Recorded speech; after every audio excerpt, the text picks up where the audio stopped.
Good evening, people of YouTube. This is Cathexis, and for another video today. And we're going to keep moving in the direction as the last one that I did was going in. If you recall the last video, we were talking about reality filters and reality tunnels. Um, Read a little bit of Robert Anton Wilson to kind of get people thinking in a little bit of a different way concerning how they experience life, how they view life, how they interpret certain things. And today, what we're going to do is we're going to speak of um, some aspects of mind control, which the word is so spooky. You know, they're um, it's really interesting because over the years, it's like we have this cartoon understanding of what that word means, what the words mean. You know, we hear about MK Ultra, we hear about these other various programs that were going on that got exposed. I mean, they didn't. If they didn't get exposed, we would never heard of this stuff. So, but with that, when we hear the words mind control, I think that we just have, for the most part, what I mean is the common person, they're gonna think something out of a movie, a Manchurian Candidate, a trigger moment, and all of a sudden the woman turns into a badass assassin or something, right? We've seen it in the movies too much, and people don't understand that there is a very large, broader aspect to it that is just indicative in our culture. It's indicative in the education, in the media, in entertainment, in academia, in corporations, corporate world. There's a tendency, there's a preference. And we're going to get into that in just a second. Now, before I read on it, I just want to make sure everybody knows that, and I'm sure everybody's heard of this left brain, right brain aspect, where we have these two hemispheres and they do something different, each of them. So in the left hemisphere, it controls the right side of your body. So most people are right-handed, meaning they're dominant in the left brain. Now, the right hemisphere controls the left hand. Now, if you'll notice, I don't know, I noticed it growing up that left-handed people typically are a little bit more creative, a little bit more, they're able to play music better, or they pick it up quicker, rather. But I find a lot of creative types, they typically are left-handed. Now, I was in a weird situation growing up. I had a very strange kindergarten teacher who I was predominantly left-handed, but the teacher suggested to my mother, who, bless her heart, didn't know any better concerning the topic. She recommended that I try to write with my right hand. So I became right hand dominant after about a year, and I'm ambidextrous, but it's very strange. Like I lead with my left foot rather than my right, but I write with my right hand. So I got all this crisscross going on, which would probably explain, my personality or the things I care about or the type of research that I do. Um, if you know me personally, you'd understand what I mean there. But anyways, the point is, the left hemisphere is known to be the analytical, the rational, the rigid, the organizational, the speech even. Speech is mainly in the left hemisphere. Actually, the right hemisphere doesn't possess the faculty of speech. It doesn't compute into it if you look at cognitive science. Now, we won't get into the prefrontal lobe or the reptile brain or or any of that right now, but trust me, down the road we will. Um, what I'm going to do is read a little bit from a couple other authors who have uh, covered this subject a little bit better, of what I like to call the left brain prison. Because in my research, it does seem that there has been a concerted effort by the powers that be, by think tanks like Tavistock and Rand Corporation, and these, there's so many of them, and they all have their little niche. So it's very difficult to point to one and say that's where it all came from. But Tavistock, you probably could. Tavistock, they are prolific concerning mind control. But these organizations seek to understand the masses. They wish to understand how to control the masses. Essentially, I mean, they're not even shy about it. And there's a lot of things that play into this. This isn't like a government conspiracy. This is, like I said earlier, media, news, of course, government propaganda, stances, positions, corporation structures, etc. And you'll start to see what I mean a little bit better as we go along. So let me just read a couple things, and we'll go forward, okay?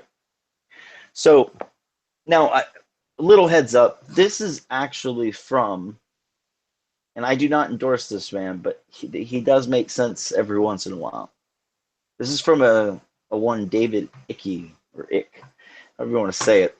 Like I said, I do not endorse him as all his ideas, but it doesn't mean that all of the ideas that he has are bad. I'll let it stand on its own. So, the intellect, left to itself, is a prison of the mind. If you look around you at what we call society, it has been created by intellect, not heart, not higher consciousness, not intuition, but intellect. The education system worships the intellect and seeks out through examinations the sharpest intellects to run the institutions of government, finance, business, science, education, media, and military in the next generation. Why do they all, or at least the vast majority, what do they have in common? They are prisoners of the intellect. And that's why we have a society founded and created by intellect, one of the lowest expressions of consciousness. The intellect expresses itself overwhelmingly through the left brain, the part that deals in physical reality and the sequential, rational, analytical, and objective. Can I see it, touch it, taste it, hear it, or smell it? Okay, it exists then. The left brain, or intellect, sees reality through the five senses and perceives the world in parts, not unity. Look again at our society. The idea behind education, and to the most extreme extent at places like Oxford, is to develop what I call left brain prisoners, prisoners of the intellect. And the system is structured to do just that from the moment we sit down in our first school right through leaving college and university. How do you progress within the educational system? You pass exams. And the more effective you are at taking in left brain information and repeating it on an exam, the quicker and higher you progress. If you do that brilliantly well, elite families apart, you end up at Oxford or Cambridge, Harvard, or Yale. What do you need generally to be a doctor, scientist, top politician, government administrator, military leader, etc.? Exam passes and a good quote unquote education, or some people would say an indoctrination. And so the institutions that run the system, generation after generation, are controlled by people enslaved in the left brain or intellect, and therefore see everything in terms of parts and not unity. It explains so much. The right brain, the balance for the intellect, deals with the random, intuitive, holistic, and subjective. Its perspective is one of unity, of free flowing creativity, and of infinity, not limitation. It expresses itself most obviously through the artistic and the maverick. The reality we live in has been created by intellect, but it'll only be changed by heart. Now, I thought that was a very good synopsis of really what we're dealing with here, because as we were talking about last time concerning reality filters, if you don't possess the ability to see from the right brain or to get into the right brain and or access it, you're not going to be able to understand what it is that I'm talking about, because when you are fully left brain prison in this context, you are full ego, full rationalist, full analytic, and typically you find that to be atheist, a scientism, you know, someone who believes or adheres to the tenets of scientism. And this is how they've been able to do it, because intuition is unknown to someone who's that far into this left brain prison, this egoic mindset, this patriarchal, dominant, rational, analytical, egoic structure that we call, well, it's really just normal nowadays. This is normal, and this is the damage that the left brain prison causes to humanity, to our society, to our world is evident through what we consider to be irrational action, through tearing up this world, killing people, all of this stuff. I'm not saying that that's that's the way it is for somebody in a left brain prison. What I'm saying is, if it's so consistent for so long with so many people with this driving force towards it, then that is the worst extreme. That is the worst of the worst at the extreme, is a warring society. Now, on the right brain side of things, you have intuition, you have what people would call heart. Love is expressed in that context. Um, the right brain allows for discernment. You see, this is another word that I think a lot of people don't understand. You hear it a lot in this community, in this culture, is that discernment cannot be had by somebody who is strictly in the left brain, because it requires the analytical and rational side of the left brain while at the same time using the intuition side of the right brain equally. That's what discernment is. So when those two are fused, you're able to see things for what they are. And somebody who is in that left brain style of thinking, this full blown analytical, rational, egoic way, something that I see very clearly, like, hey, there's a problem here with this. How can you not see it? Well, those individuals simply cannot see. And that's why I'm making this video. This is why I'm taking on these subjects, because I feel like that there is a change going on. People feel it, people see it. There is very interesting things happening in the world, and I feel like with that is it comes changing paradigms. During those paradigm shifts, individuals who are not equipped for self-analysis from an intuitive right brain position are going to, I don't know, I don't know if they're going to be able to adapt properly. So what my hopes is here is, because before anybody can change anything, they are going to have to first accept the science behind what it is that they are currently dealing with, so to speak. And I'm not going to say suffering from exactly.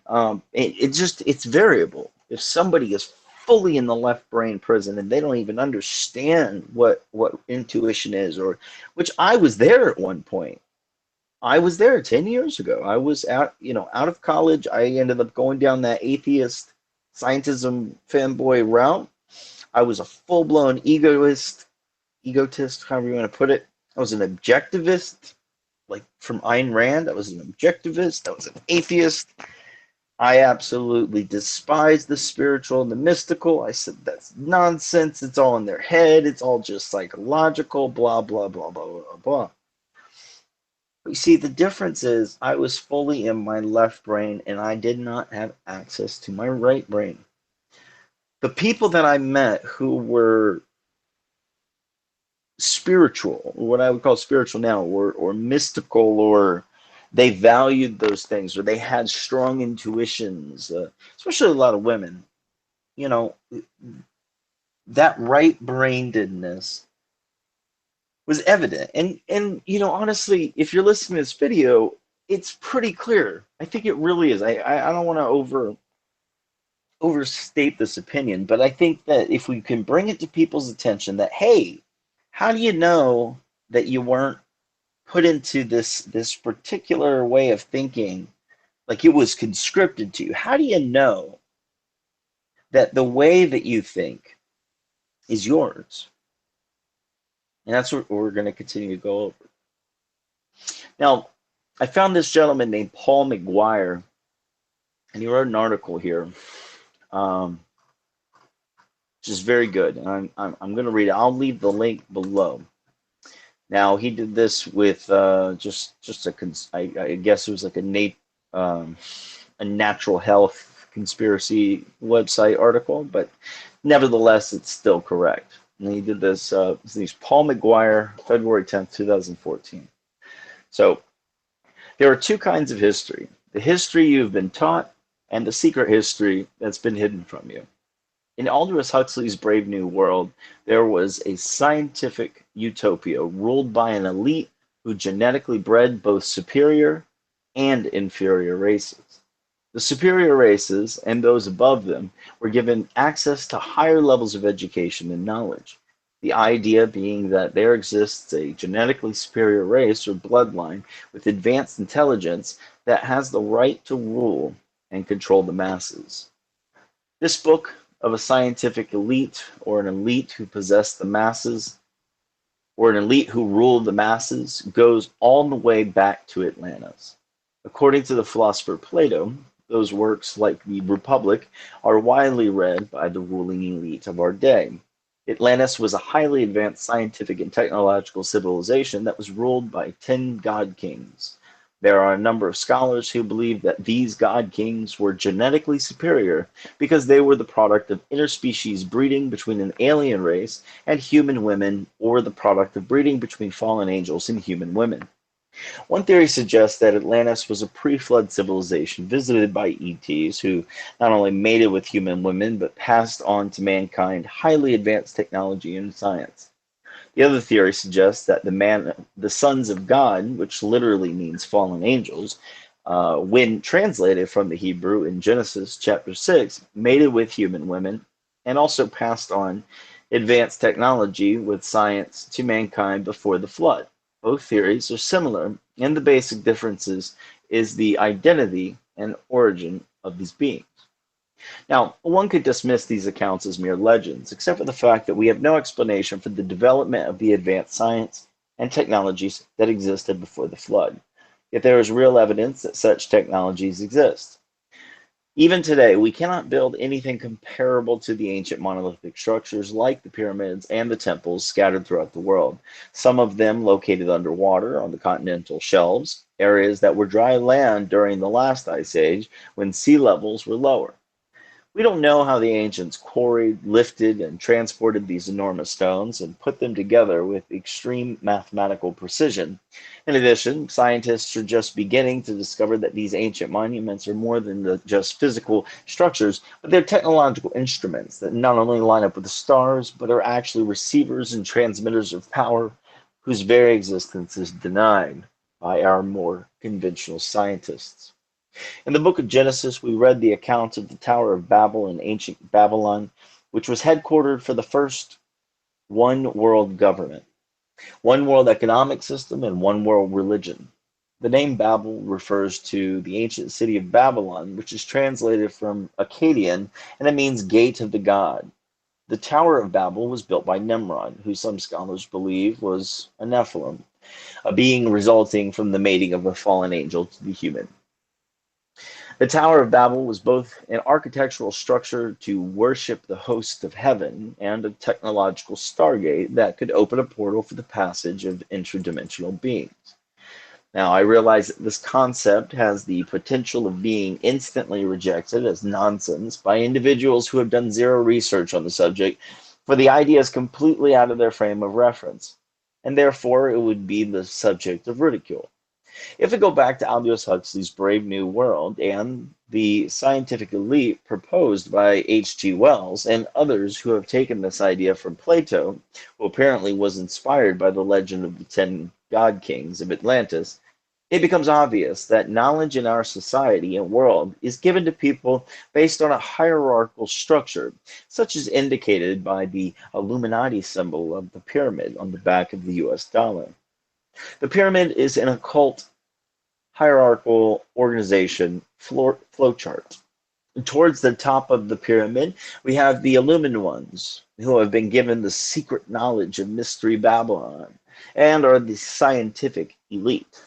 At the bottom of the pyramid, you have the inferior masses, born to serve as slaves to these god kings. This same organizational system was implemented in ancient Egypt, where Pharaoh was considered a god king with a right to rule the peasants who served him by building the pyramids. The source of knowledge from all occult secret societies throughout the ages, such as the priesthoods and mystery cults of ancient Egypt, Greece, and Rome, and the Rosicrucians, Illuminati, and many other groups, flowed directly from the mystery religions of ancient Babylon. From the standpoint of Bible prophecy in the last days, Mystery Babylon the Great, the mother of harlots, will rise again in the form of a global religious system and global economic system. Since ancient Babylon and the Tower of Babel, built by a genetic Nephilim, or God King, Nimrod, the world has been secretly increasingly controlled by the secret societies who have access to this secret occult knowledge, technology, and science. For example, a collection of secret occult societies, such as the Thule Society, Vril, Golden Dawn, OTO, put Adolf Hitler into power. The occult societies trained Adolf Hitler in the science of mind control and taught him how to put the masses in a hypnotic state where he gave speeches. These secret elites also taught him about the science of eugenics and how to breed a master race. The Third Reich was years ahead of the United States when it came to rocket technology and mind control. Some believe that German rocket scientists like Werner von Braun were given engineering blueprints for UFOs and other technologies which were telepathically received by the Vrilya maidens, who were the clairvoyants, as far back as 1926. The scientific elite who rule our world are in possession of highly advanced scientific technologies and knowledge, and they fully understand the supernatural nature of this information and know of its origin in ancient Babylon. However, in order to maintain their power and control over the masses, they deliberately hide the existence of the advanced technology in plain sight by using a scientific mind control, education, indoctrination, social engineering, genetics, food, and drugs to construct an impenetrable wall in human consciousness that prevents the masses and even some presidents, prime ministers, business tycoons, scientists, educators, government officials, celebrities, artists, media personalities, and psychologists from even beginning to suspect its existence. This higher level knowledge is distributed selectively and in highly compartmentalized manner so that even so-called upper level people such as presidents, senators, scientists, educators, heads of multinational corporations, cultural leaders, and psychologists only have a tiny compartment of information.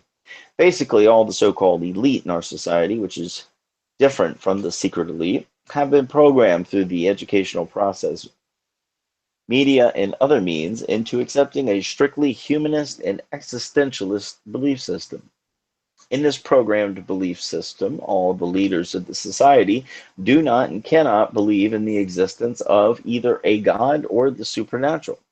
A neurological firewall has been erected in their consciousness that blocks them from understanding the reality of a supernatural universe. through modern education, media, scientific mind control, food additives, drugs, and scientific suppression of the right brain, which begins in grade school, people have been dumbed down and neurologically wired not to think outside the box, to be compliant, and to deny the existence of any form of God and the supernatural. Modern education and Modern education and society are designed to produce left brain dominant thinking. This is why teachers now teach to the test. And the emphasis has always been on rewarding the people who unquestionably repeat back whatever the official dogma is. Right brain thinkers are punished because right brain thinkers question the system, think independently, see the big picture, and can access creativity, inspiration, and spirituality. They are not easily programmed. Think of the average person's brain, about the size of a small home office with a 10-foot high ceiling. Then think of the interior of this office as their consciousness and their ability to think or imagine. Thoughts come from neurological pathways in both the left and right brain. And whenever you think about something, or you are exposed to something, or study something, your brain creates a neurological pathway. If since childhood all of your neurological pathways have been strategically engineered in the left brain and only in selected subjects of thought, your brain has literally been wired not to think about certain ideas. And because of the limited number of neurological pathways that have been built in your right brain, it now becomes impossible for you to think outside of the box, the office that the scientific elite have created. Compounding this is Orwellian groupthink. If you were to dare and bring up an out of the box subject, you would be ridiculed by your peers and coworkers. Now, think about the smaller percentage of individuals who, for whatever reason, began to learn how to use their right brain at a young age, and think about all kinds of subjects that others were programmed not to. If we think of that right brain person's mind as an office, it would be an enormous office with no walls or ceiling. That person's brain and their consciousness are simply unlimited, and they are capable of accessing and discovering both the existence of God and a supernatural universe. The very existence of such people represents a significant challenge to the scientific dictatorship. Fortunately, it is precisely due to the fact that we live in a supernatural universe created by an infinite personal God that, despite all the occult brain engineering, if any person begins to think about right brain subjects, no matter how difficult at first, their brain will actually construct brand new neurological pathways in the right brain. And the more they think about these things, the more pathways they develop. It is actually possible to transcend your programming if you choose to do so. Aldous Huxley coined the term concentration camps of the mind. The time is coming quickly when, due to computer-brain interfaces, genetics, and the implementation of a micro or nanochip implant, it will be impossible to escape the concentration camp of the mind. But if you live in that brief window of time before that happens, and the moment you choose to transcend your programming is the moment you start to become free. Now, like I said, this is from a gentleman named Paul McGuire. I think he has a show on YouTube. You could find him. I'm not familiar with really much of his other works. This is a random article that I found that I thought he did quite well with. And the reason why I read it, and I know it got into some conspiratorial stuff, but he makes a strong point here that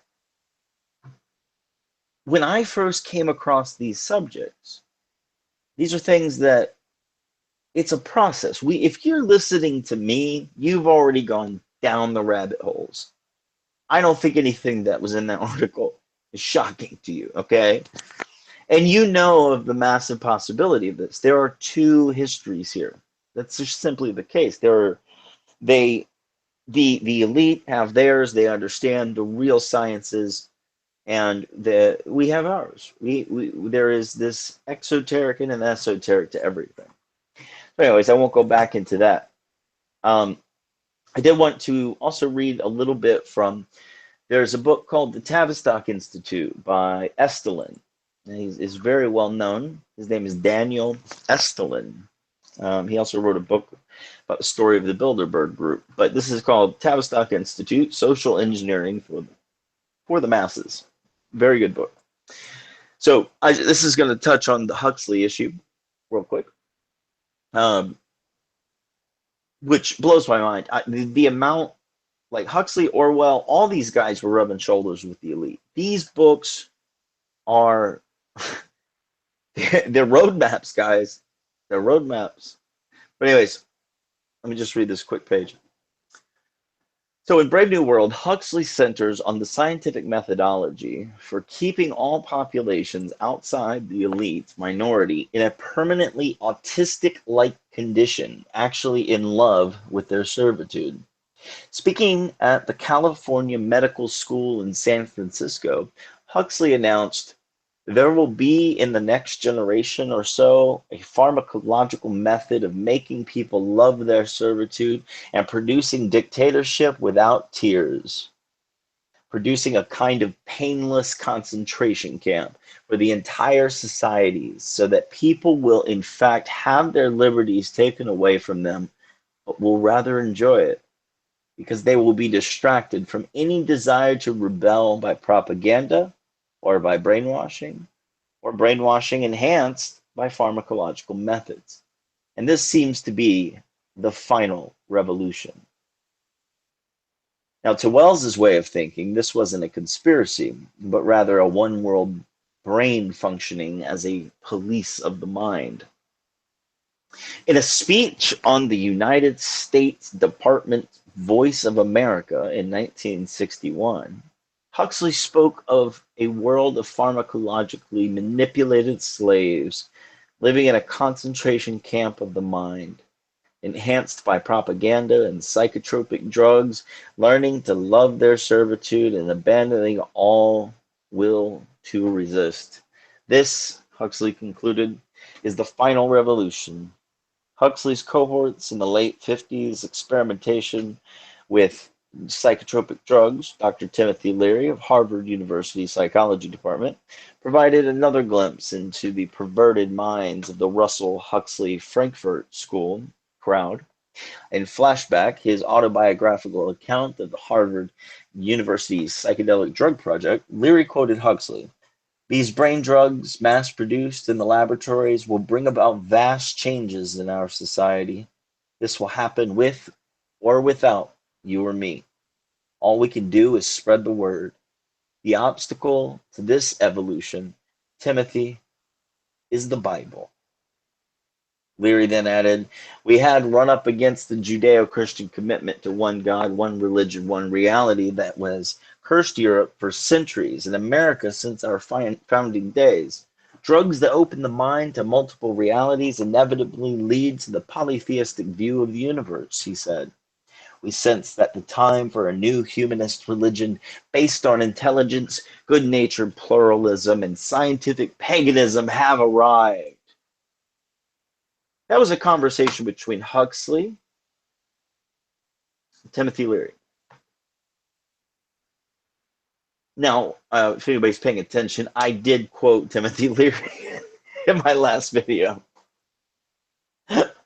His Eight Circuit System's a great book. I'm not going to lie. I mean, the point is, if you want to know what has happened to our country, our world, what's happened to the West, go and read what the men said they were going to do. It's just that simple. They wrote all this stuff down. They told us in every way possible, and there was no opposition, or not enough that it seemed as if it were consent, I suppose. But now we are on a very scary place. We really are, because they have been dumping billions of dollars into cognitive research than any other field concerning DARPA and all of these secret um, organizations. They have honed it and perfected mind control, and they are exacting it on. And it's not just the government. This is, as you can see, this is multiple. I mean, it's education system, which of course goes back to the government. I mean, there's a book called The Deliberate Dumbing Down of America, it was written by the head of the Federal Education Board. All right, let me make sure. Dumbing Down America. Let me see who the author was exactly. I always forget her name. Charlotte Thompson Iserbyt. And Miss Iserbyt was, I believe, in a high federal position. Pardon me, folks. I just want to make sure I get the right information. Yeah, United States Department of State under Reagan, and she was the senior policy advisor in the Office of Educational Research and Improvement at the U.S. Department of Education. She wrote a book called The Deliberate Dumbing Down of America. And I will tell you what, I think they did. I think they are. You know, Huxley said he wanted a semi-autistic. That's what he wanted. Anyway, so we have education. Covered that right there. It's indoctrination for the most part, especially when they're teaching theories as fact. When they're teaching that we live in models. When they're teaching that, you know, I can go down the line on that one. Second, though, advertising and propaganda. I hope everybody listening to me knows about Edward Bernays. I'm going to have to do a whole show on him, but if you guys don't know who Edward Bernays is, please go watch some documentaries on him at least. Edward Bernays was Freud's nephew, and he used the psychology of Freud, which is the slave population's psychology. If you guys want to learn more about yourself and about how to understand each other better, go look up Carl Jung, go look into archetypes. Warrior King Magician Lover. It's a fantastic book out there. Please read it. It's very short. Don't go read Freud. Don't Bernays. I mean, it was criminal what he's did. It really was, in my opinion. Then you've got predictive programming in all the media. Sports, politics, and religion have their own elements to this left brain prisonness and or low IQ and all of that.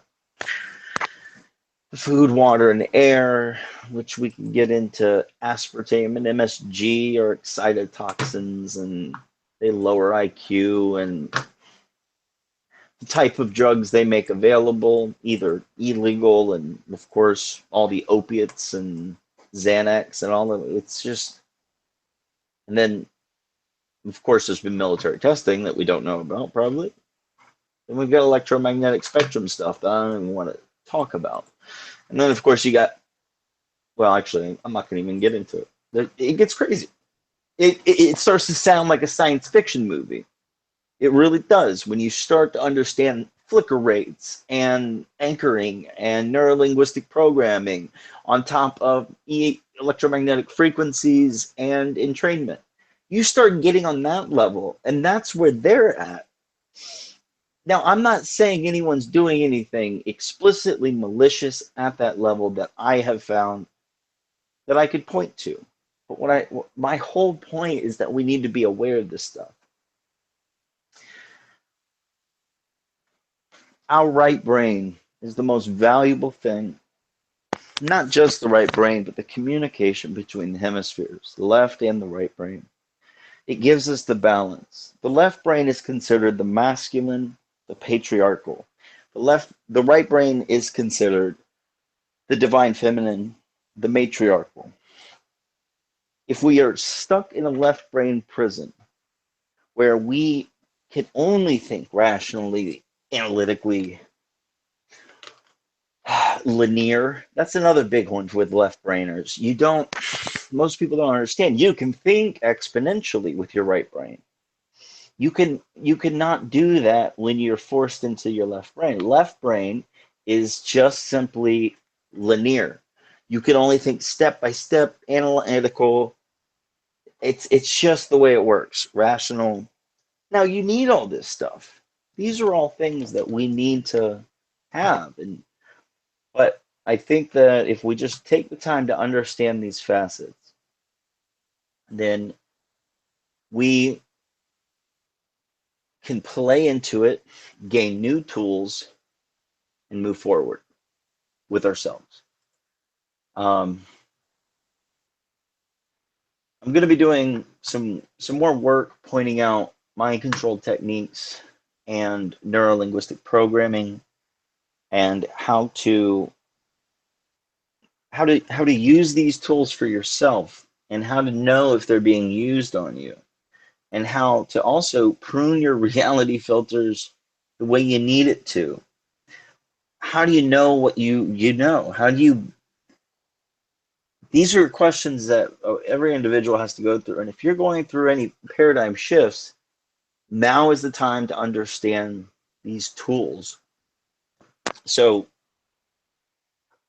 currently, I'm just going to go ahead and leave it at that. I don't want to make this too long. And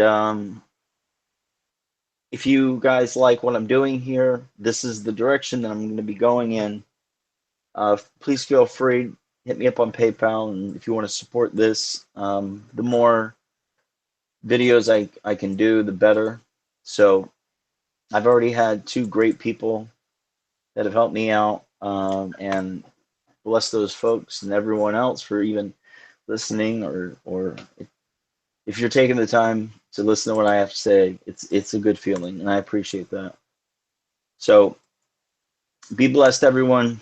Have yourself a great day, and hopefully I can get some videos out here about once every couple days, once a week at the very least.